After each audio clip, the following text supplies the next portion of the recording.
Hello, I'm Stephen Tobolowsky, character actor. You know, long before I played the singing, dancing pedophile on Glee, and before I was the exploding pedophile on Law & Order SVU, Tom Green hired me to be the happy-go-lucky cheese manufacturing pedophile in Freddy Got Fingered.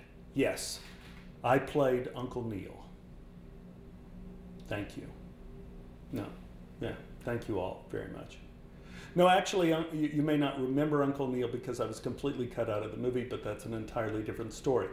But regardless of all that, I was thrilled when my buddy Nick Digilio asked me if I wanted to help him defend this latter-day classic, Freddy Got Fingered. And I wanted to do it because Nick is a scholar and a gentleman. And before we start, if everybody could just look at Nick, just look at Nick right now.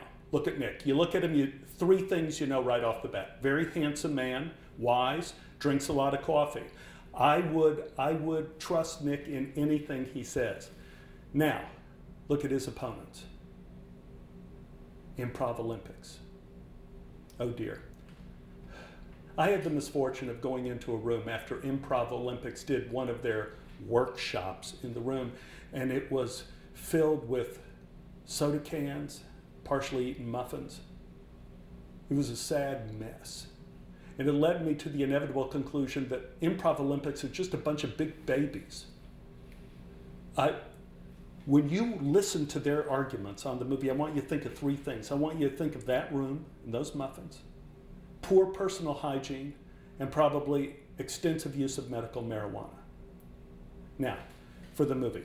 For years, Freddy Got Fingered has been criticized for being a chaotic mess. This criticism is completely invalid because that's what the movie was shooting for. See, Tom Green was trying to make a movie, a comedy based on nihilism, or nihilism. Nihilism. I don't know. Well, if I took the time to look it up in Wikipedia, it would probably say a celebration of meaningless chaos. You know. You cannot criticize Freddy Got Fingered for being the perfect storm of comedic mess. That would be the same thing as criticizing Cheaper by the Dozen for having too many children, or Sister Act for having too many nuns, or Bridge on the River Kwai for having too many Japanese. I mean, that's what the movie is about. That's the essence of the entire movie. Tom Green was trying to craft two different stories in one film. One is about the young artist in society having a very uncertain future, and the other is about a very uncertain young man, very uncertain with his future, and he put it together to make a very uncertain film in the end.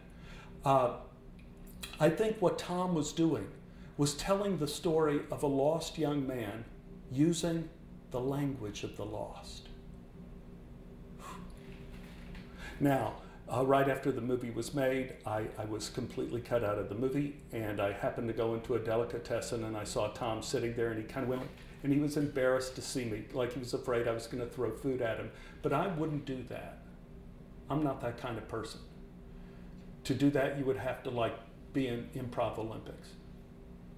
So I want you to think of three things as this debate continues. One, think of Nick, genius. Freddy Got Fingered, good, using the language of the lost. Improv Olympics, medical marijuana.